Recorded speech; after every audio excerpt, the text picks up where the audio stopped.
Hello everyone, मैं Hiralal Kumar diamond matric में आपका स्वागत करता हूं। बच्चों, मैंने आपसे एक वीडियो में रिक्वेस्ट की थी प्लीज़ सपोर्ट मी। तो बहुत सारे बच्चे ऐसे थे जिन्होंने अपनापन दिखाया, अपना सोचा, लगा कि नहीं, उन्हें भी फील हुआ कि नहीं हमारे सर हमारे लिए बहुत इतना मेहनत करते हैं, तो सर ने आपसे कुछ नहीं मांगा, बिल्कुल कुछ नहीं मांगा। तो बहुत सारे ऐसे बच्चे हैं जिन्होंने सपोर्ट किया, उन्हें मैं बिल्कुल दिल से धन्यवाद देता हूं। और जो बच्चे सपोर्ट नहीं किए उन्हें बहुत सी मजबूरी भी हो सकती है, तो उनके लिए भी बच्चों दिल से धन्यवाद। लेकिन फिर भी आप लोगों को टेंशन नहीं लेना है, आपको बिल्कुल syllabus wise point two point आपको कवर करवाया जाएगा और आप बच्चों आप आसानी से एग्ज़ाम को फेस करोगे। अगर आपको लगेगा कि नहीं एग्ज़ाम क्रैक हो जाएगा, आपसे एग्ज़ाम निकल जाएगा, तो आप ज़रूर हमसे मिलने आओगे, ये हमारी वादा है। और ये आप खुद में महसूस कर रहे होंगे कि अगर सर के जैसा कंटेंट पूरे यूट्यूब पर नहीं मिलता है, ये बात की गारंटी है कि पूरे यूट्यूब पर BCCLE के लिए खास करके इस तरह का कंटेंट आपको नहीं मिलेगा। ठीक है, चूँकि बच्चों मैंने भी जिस तरीके से आप जिस माहौल में पल रहे हो, बिल्कुल मैं भी बिल्कुल उसी तरीके के उसी माहौल में मैं भी पल के बड़ा हुआ हूँ। और बच्चों, हमारे हर स्टूडेंट्स के सपने होते हैं कि पढ़ाई की और आगे की पढ़ाई करना है, नौकरी लेना है, जॉब लेना, बहुत सारी बात होती है। ठीक है, लेकिन फिर भी क्या करते हैं वो बच्चों, चूँकि यहाँ से क्या होता है कि इंग्लिश उनके नज़रों से काफ़ी दूर चली जाती है और वो एग्ज़ाम को क्रैक नहीं कर पाते हैं।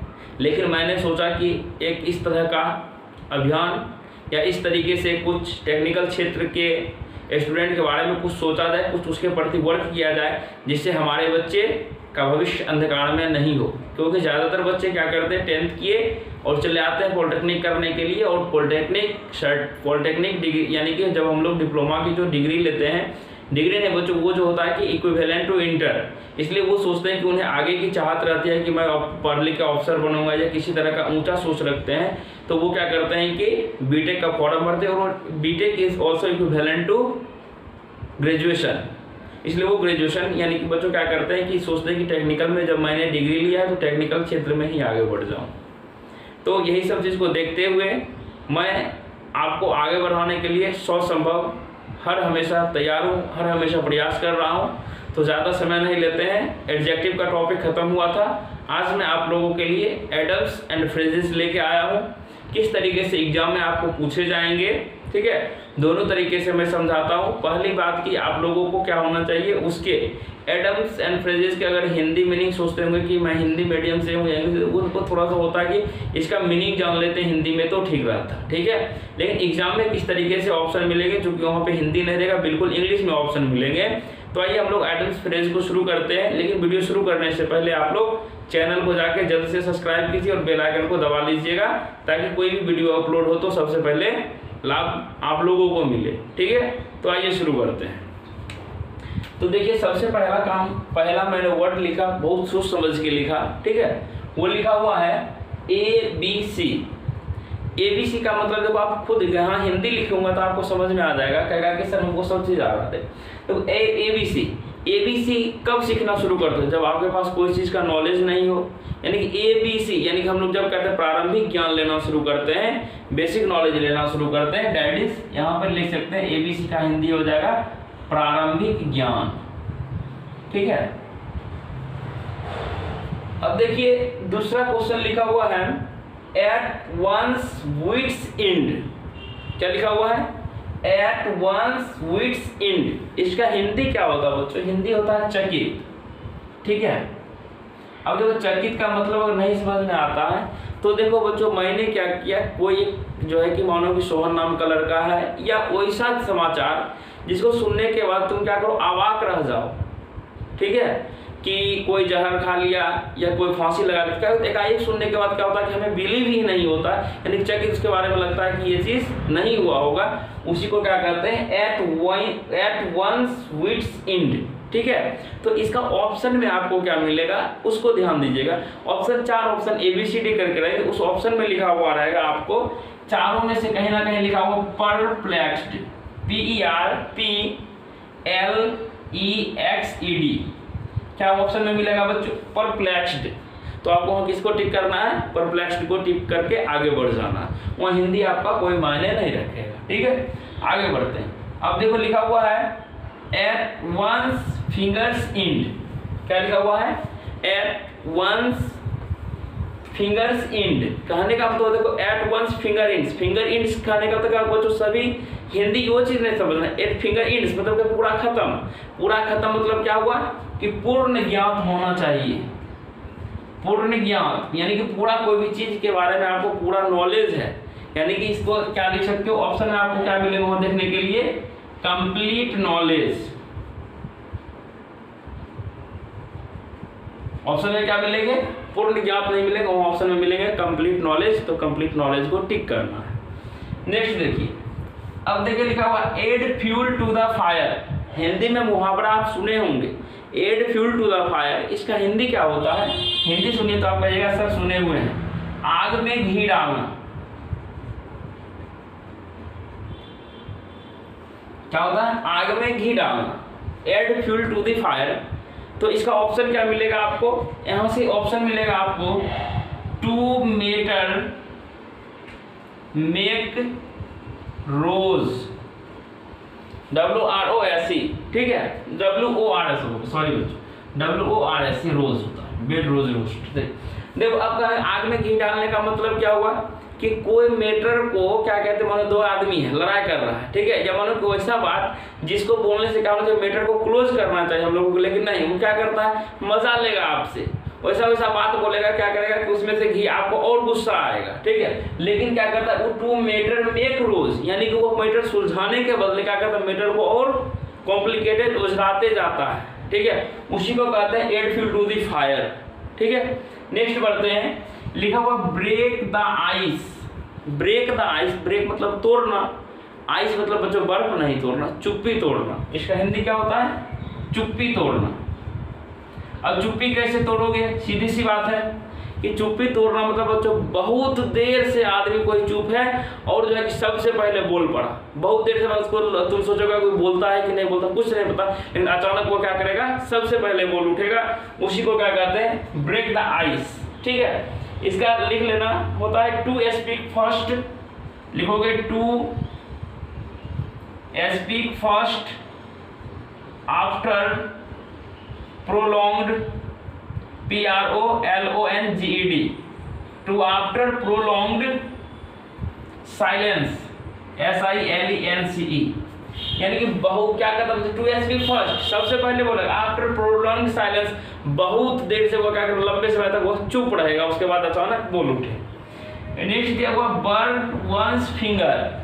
अब देखिए बच्चों सबका हिंदी तो नहीं बता सकता, बर्न वंस फिंगर मतलब सीधे से अपना याद रखने के लिए बर्न वन। बच्चों आपको उंगली अगर जल जाता है तो क्या फील करते हो? अपने आप को ट्रबल में फील करते हो कि मैं जो है कुछ ना कुछ हमको प्रॉब्लम हुआ है। तो लिखिएगा यहाँ से, इसका हिंदी हो जाएगा टू, इंग्लिश लिखिएगा टू गेट इनटू ट्रबल।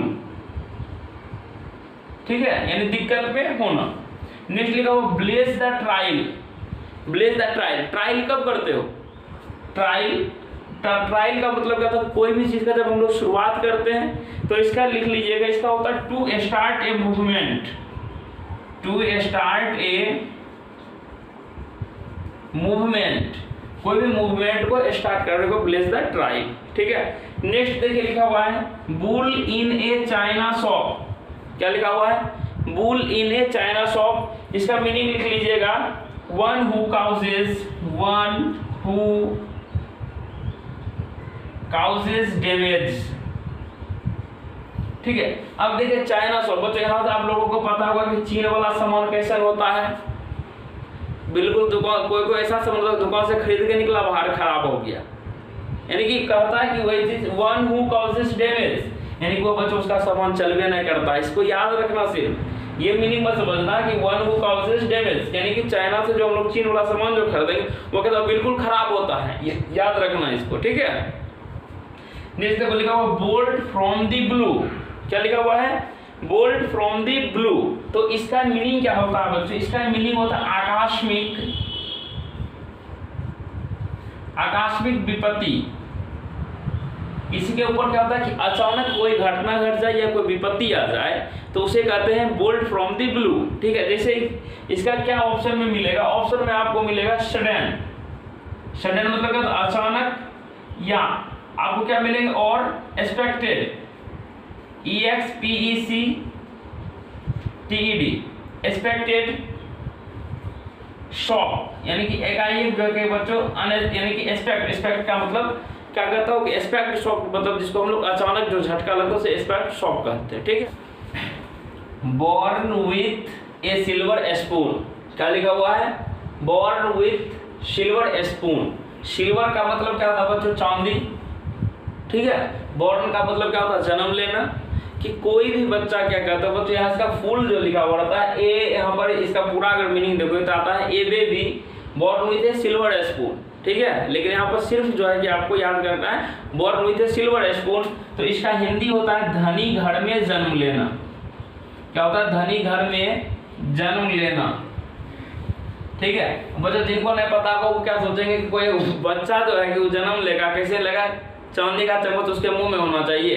ये बच्चों कभी पॉसिबल नहीं है। ठीक है, तो यह लिखो born with a silver spoon, कहने का मतलब कि वो जो होगा रिच फैमिली होगा, धनी परिवार होगा, यानी कि धनी घर में सीधा सीधा जन्म लेना। तो इसका मतलब क्या लिखना, यहाँ पर लिख लो, यहाँ ऑप्शन मिलेगा आपको to be born in a rich family, in a rich family. Next लिखा हुआ है burn candle at both ends. क्या होता है, क्या लिखा हुआ है, लिखा हुआ है आपको burn candle at both ends. ठीक है, तो इसका मतलब क्या हुआ कि बच्चों कोई भी चीज है, ठीक है, मतलब अब ये मत समझना कि मोमबत्ती को दोनों तरफ से धरा दिए, ये गलत चीज है। यहाँ लिखा हुआ बहुत कैंडल, मतलब कहने का मतलब कि कोई भी चीज वैसा चीज जिसको महत्वपूर्ण चीज था, जिसको हम क्या किए, गवा दिए। ठीक है, तो इसका मतलब होता है स्क्वेंडर, SQUANDER, स्क्वेंडर। स्क्वेंडर का मतलब क्या था, गवाना। ठीक है, जैसे कि मानो कि बच्चों की किसी के घर में, या कोई भी एग्जांपल के तौर पर किसी के घर में क्या होते हैं, पिताजी होते हैं, बहुत महत्वपूर्ण होते हैं, दैट इज गार्जियन। अगर मानो उसको कोई आदमी क्या करता है, गवा दिया, उसको क्या करता हो, किसी तरह उसको खो दिया, that is burn candle at both ends. क्या होगा, उसको बच्चों सभी तरफ से उसको क्या करना पड़ेगा, सहन करना पड़ेगा। ठीक है, नेक्स्ट लिखा हुआ है blow hot and cold. Blow hot and cold, blow का मतलब सांस लेना बच्चों। ठीक है, एक के बारे में गर्म ठंडा सांस लेने का मतलब ये चीज नहीं हुआ, कहने का मतलब हुआ कि तुम जो है कि बीच में कोई चीज के मैटर में बोल रहे हो, लेकिन क्या कर रहे हो, कभी उसके फेवर में बोल रहे हो, कभी उसके अगेंस्ट में बोल रहे हो। ठीक है, तो इसका मेन मीनिंग होता है लिखना टू स्पीक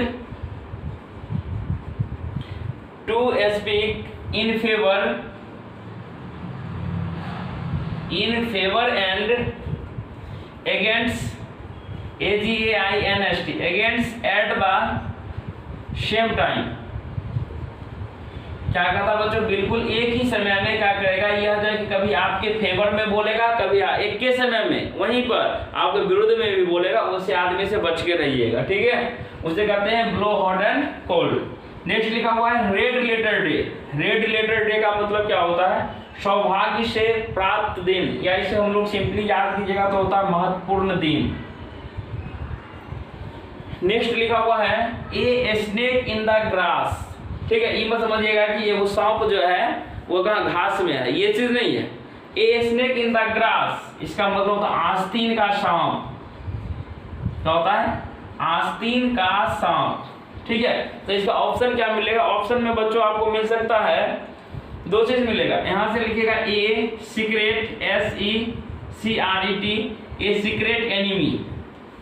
यानी बच्चों क्या होता है, घास के अंदर में कुछ छुपा, अगर मानो कि कहीं जाते हो सांप अगर घास के अंदर में छुपा हुआ, क्या दिखता नहीं है, बिल्कुल उसी तरीके से लिखा हुआ कि ए सीक्रेट एनिमी, यानी कि बिल्कुल छुपा हुआ दुश्मन।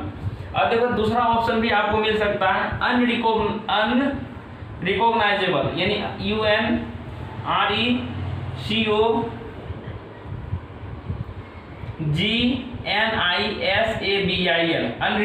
Unrecognisable danger. डेंजर तो खतरनाक होता ही है। ठीक है, नेक्स्ट देखिएगा लिखा हुआ टू क्रॉस स्वॉर्ड्स। स्वॉर्ड्स का मतलब क्या होता है, तलवार।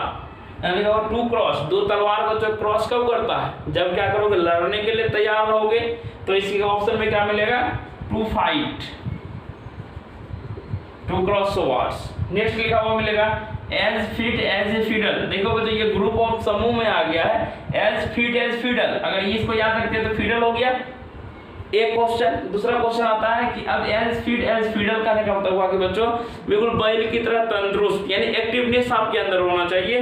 तो इसका क्या मतलब होता है, इसका मतलब होता है strong and healthy, strong and healthy, HELTH healthy, ठीक है, यानी कि मजबूत और क्या होना चाहिए, स्वस्थ होना चाहिए। तो आप लोग अच्छे से लिख लीजिएगा इसको, उम्मीद करते हैं कि आप लोग लिख ले होंगे, स्क्रीनशॉट ले लिए होंगे, ठीक है। तो आइए हम लोग कुछ बात करते हैं। तो बच्चों आज का वीडियो आपको कैसा लगा, आप लोग कमेंट करना ना भूलें, बिल्कुल कमेंट कीजिए कैसा वीडियो लगा और क्या इम्प्रूवमेंट चाहिए, ठीक है। तो बच्चों उम्मीद करते हैं कि आज का वीडियो आपको काफी पसंद आया होगा, और जाने से पहले आपको हैप्पी होली इन एडवांस। तो बच्चों आप अपना ख्याल रखिए, अपने माँ बाप का ख्याल रखिए, और होली बहुत अच्छे से मनाइए। हम लोग फिर मिलेंगे इसी उत्साह इसी जोश के साथ नेक्स्ट वीडियो में, तब तक के लिए जय हिंद जय भारत।